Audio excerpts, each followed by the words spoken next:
I never expected to miss someone I never truly had. But that's what had been weighing on me in recent weeks, perhaps even years.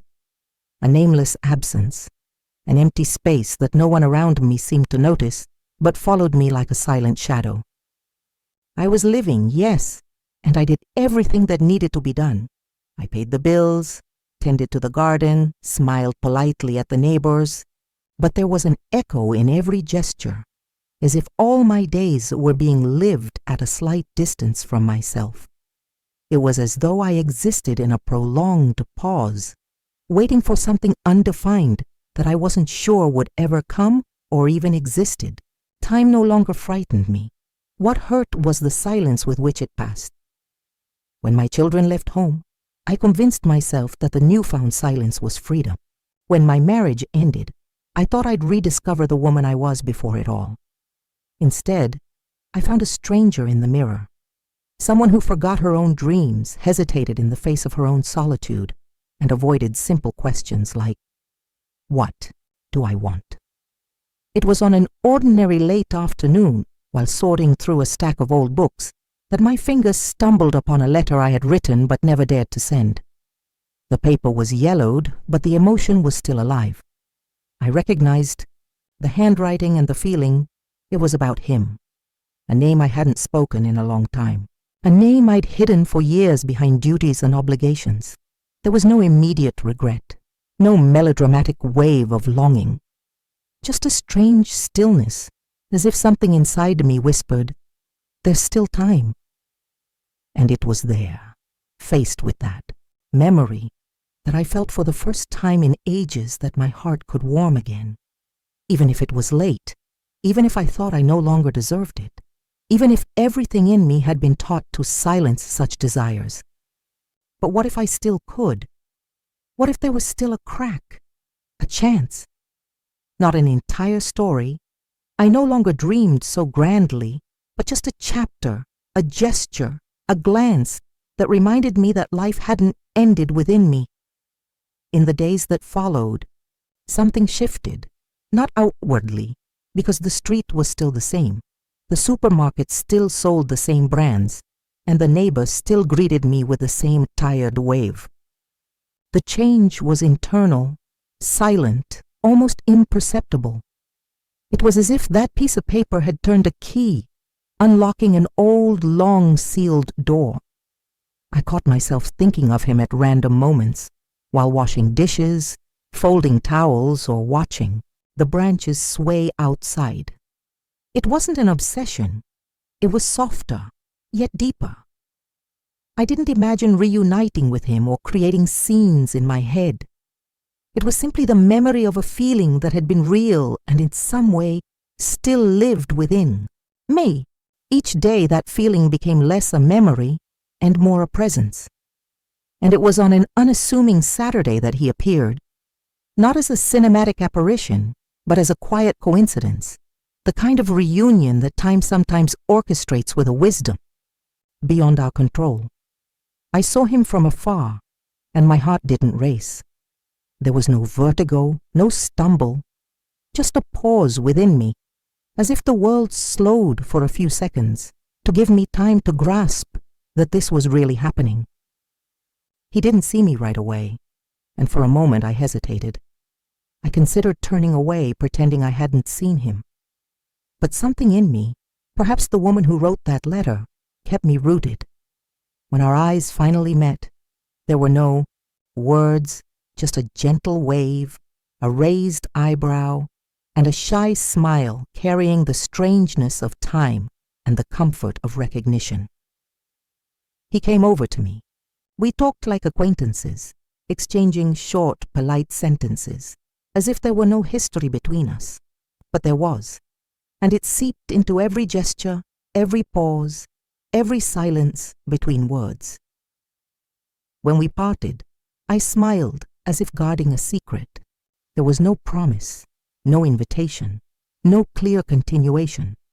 But within me, a soft certainty began to form. I was still capable of feeling. And maybe, just maybe, this was the start of something I couldn't yet name. That night, I went to bed earlier than usual, but sleep didn't come. I lay still, as if my entire body were trying to comprehend what my heart was already beginning to accept. It wasn't just about him. It wasn't about the reunion or the years that had passed. It was about me. About how, in seeing him again, something inside me stirred. A part I thought was dormant, perhaps even extinct, reignited with the ease of an ember that was never fully extinguished. And with it came fear, a subtle but present fear. Fear of looking foolish, of projecting more than was there, of deluding myself out of loneliness, of nurturing a feeling that might not be mutual. But there was also something else, a strange courage, not the kind that shouts or imposes itself. It was a quiet strength, like a hand on my shoulder saying, "Go slowly, but go." In the days that followed, there was no new message, no call, no progress, but that didn't shake me. I walked differently, thought differently. It was as if a mirror had been cleaned from within.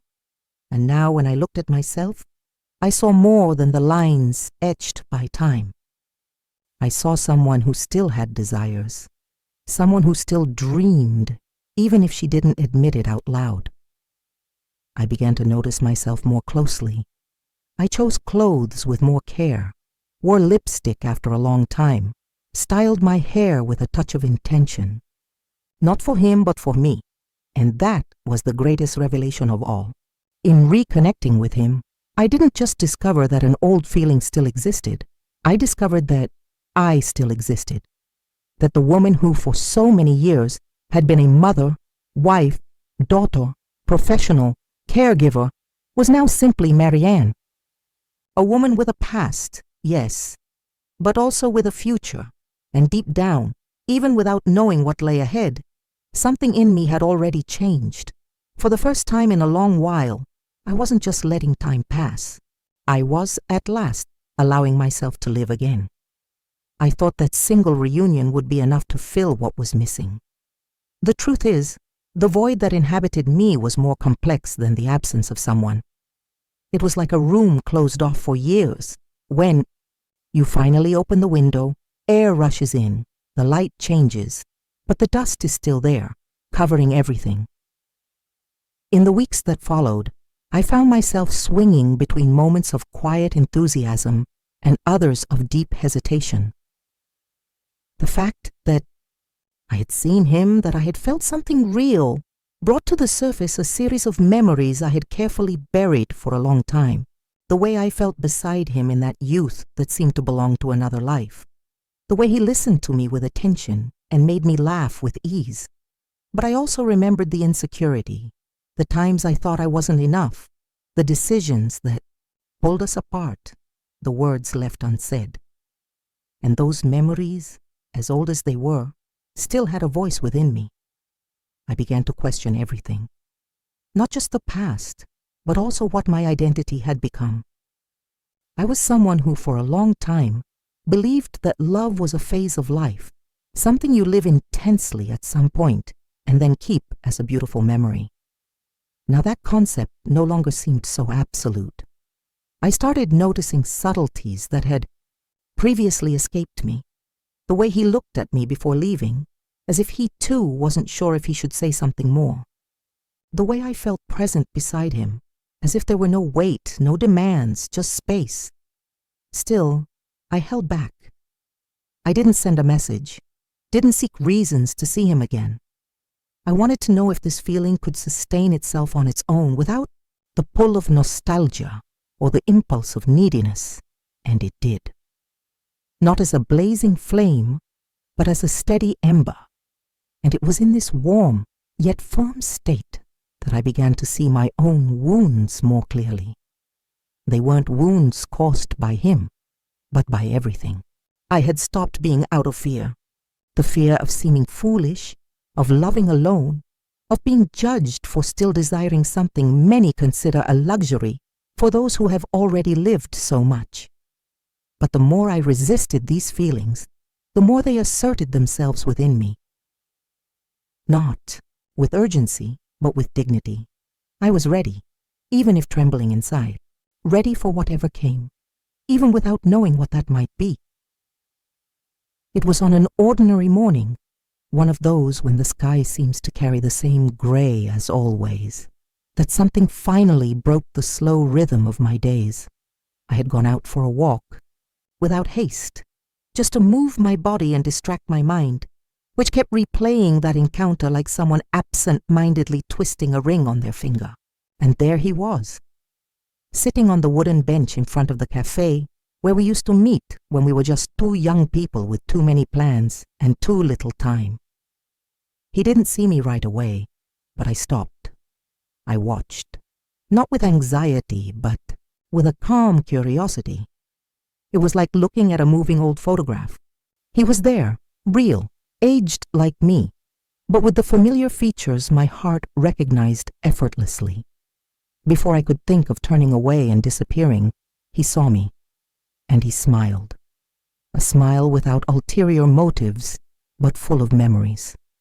I walked over to him, and we sat side by side as if it were natural, as if the time between us had been just a long comma, not a period. The conversation was simple, made of small talk, updates about life, names each of us had lost along the way. But there was something different there, a comfortable silence between the sentences, an unspoken something that grew but didn't weigh. At one point, he mentioned a trip he was planning, a place that, by coincidence, I had always wanted to visit, and that's when I felt it. Not in what he said, but in the way he looked at me. It wasn't a direct invitation, but an open door, and in that space between what was said and what hung in the air, I realized something was being born, not just between us, but within me. I returned home with a restless heart, but not out of fear of what might happen.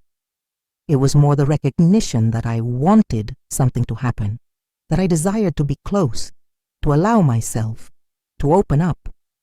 But alongside the desire came self-sabotage. I looked in the mirror and saw myself torn between the woman discovering the beauty of starting over and the one still hiding behind excuses.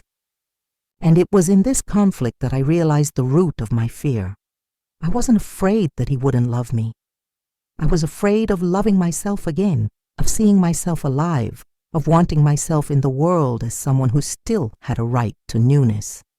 Started writing more, not for him, for me. Words I had never said aloud, feelings I suppressed out of shame, questions I avoided for fear of the answers. And with each line, I unearthed forgotten layers of myself. I was preparing, without knowing, it to choose myself, not for him, but because I finally understood that if I didn't authorize myself to live again, no one would do it for me. The turning point didn't come with a grand gesture or a declaration. It arrived so subtly, it almost went unnoticed. It was on a quiet night when I sat alone at the table to eat dinner, as I had so many times before. But this time, something felt different. The hot plate in front of me, the glass of water, the yellow kitchen light. Everything seemed the same, but inside me, there was a new unease, a glaring absence of intention. I was living on autopilot, accepting each day as a repetition of the last, postponing decisions, numbing feelings, as if there was some advantage in staying still. That night, I set the cutlery aside and cried. Not for him, not for loneliness, but for me. Because for the first time in a long time, I recognized that I was tired of keeping myself invisible. I, Marianne Blake, was tired of being just the shadow of who I had been. It wasn't enough to survive with elegance anymore. I wanted more. The next morning I made a decision. It wasn't impulsive or grandiose, but it was mine. I wrote a message, brief, honest. It said only that I enjoyed seeing him again, that there was something about that day that stayed with me, that if he felt the same, maybe we could talk again. I sent it and set the phone aside. like someone releasing a note into the sea without knowing if anyone would find it. There was no immediate reply. And curiously, that didn't destroy me, because in the moment I wrote it, I realized the most important message was the one I had sent to myself. You have permission. Permission to feel, to try, to risk. On the third day, he replied, with the same simplicity as the way we looked at each other that day. He said he had been thinking about it too, that our conversation had stirred something in him, and that he'd love to see me again. I read it, closed my eyes, and took a deep breath. There were no promises, no certainties, but there was reciprocity, and that was all I needed. Not because he was now part of my life, but because by allowing myself to reach out to him, I had rediscovered the truest part of myself. The part that didn't ask for permission to live, the part that deep down always knew it's never too late. What followed was unexpectedly calm. No avalanche of emotions, no dizzying passion like in novels. It was something else, a slow tenderness, a careful awakening. We began meeting naturally, a walk, a coffee, a conversation that stretched on without us noticing the time pass. And with each meeting, I felt less like someone returning to the past and more like someone finally inhabiting their present. He was kind but not idealized. He had his pains, his silences, and that made me feel at ease to show mine too. I didn't need to be light all the time or hide the years I'd lived, and perhaps because of that, the bond grew in a way so different from anything I'd known. It wasn't about becoming who I was again, but discovering that there were still parts of me I had never lived. One afternoon, as we walked through an autumn park, he asked why I was so quiet, and I realized it was because, for the first time in a long time, my silence was peace, not weight. It was in that moment that I understood. The love I always thought I had lost had never actually been introduced to me. The love visiting me now was more mature, more generous, freer. It didn't ask to fill voids or erase pains. It simply offered itself as companionship, as shared space. And in that space, I began to breathe differently. I started cooking with pleasure again, choosing flowers for the house, looking at myself with more kindness. Not because he expected it of me, but because I felt alive. For the first time, loving someone wasn't an effort, an unbalanced giving, or an attempt to be accepted. It was a reflection of what I had already begun to do with myself. I didn't know what the future held for us. There were still days when doubt visited, when old fears knocked at the door. But now I recognized them, and I no longer let them steer the course. With each step beside him, I reaffirmed not only the bond between us, but also the choice to no longer postpone life, because more important than the time that had passed was the time I still had to live. And at last, I had decided to fill it with presence. As the months went by, I came to understand that starting over wasn't a defined starting point, but a succession of small gestures. It was leaving a coat on the armchair without worrying about order. It was receiving a call from him in the middle of the day and letting my smile take over my face. It was preparing 2 cups of coffee instead of 1, naturally, without the weight of commitment, just with the lightness of sharing. I discovered that the love born after storms isn't in a hurry. It doesn't need to prove itself constantly or be celebrated on every corner. It's more like a breeze than a gale. And it was in that breeze that I found myself blooming. People around me began to notice, some with enthusiasm, others with caution. There were looks of surprise, judgment, support, and though I felt them all, nothing made me retreat, because there was no longer room within me for the shame of being happy. One day, sitting at a table in a bookstore we frequented together, he looked at me for a long moment and said he felt at peace with me. It wasn't a romantic declaration in the conventional sense, but it was one of the most intimate sentences I'd ever heard. because there was truth in it. There was surrender, and I, who had so often feared I was no longer enough for someone, realized it was never about being young or perfect, but about being whole, about being present, and I was, in body, in soul, in desire. There were still nights when I questioned myself, not out of doubt, but out of habit. Being a woman in a world that demands justification for everything we feel teaches us to distrust our own joy. But in those moments, it was enough to remember who I was before I reconnected with him. Or, rather, before I reconnected with myself, the woman who lived on the margins of herself, who settled for the absence of pain because she no longer believed in the genuine pleasure of living. Now I accepted nothing less than filling myself, and loving there with him was that filling myself without losing myself. Time, which once seemed like a stern judge marking everything I let slip by, now became a silent ally. Not by giving me back youth or erasing what was left behind, but by teaching me to value each gesture as if it were unique, because it was. Sundays stopped being empty days, mornings stopped weighing heavy, and even the silence of the night no longer sounded like abandonment but like rest. He and I didn't talk about the future with promises or long-term plans. We talked about today with attention. We shared books, walks, stories stumbled upon in the middle of an afternoon. And, over time, we began to share silence too. The good kind, the one that embraces, the one that doesn't need words. One day, sitting on the edge of the bed beside him, I noticed my hands resting on his. There was no shiver, no racing heart, but a calm so profound that it moved me to tears. That's what it meant to love now. Not a desperate dive, but a serene floating, secure, where fears had space, but no longer dictated the path. And it was there, with wet eyes and an open heart, that I realized, without needing anyone to tell me, I was happy.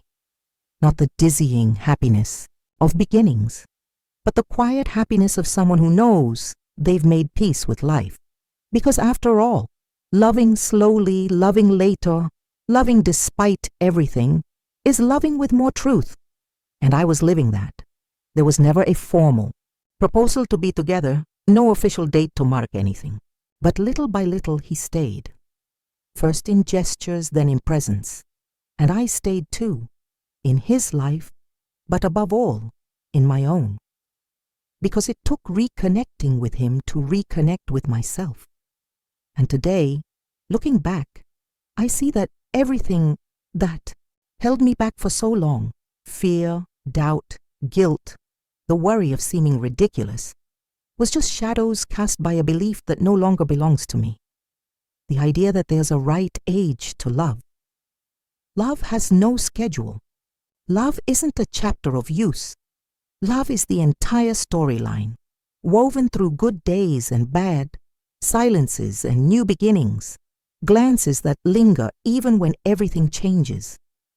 And if there's one thing I carry with certainty now, it's that love won, not because it arrived, but because I finally believed it was never too late.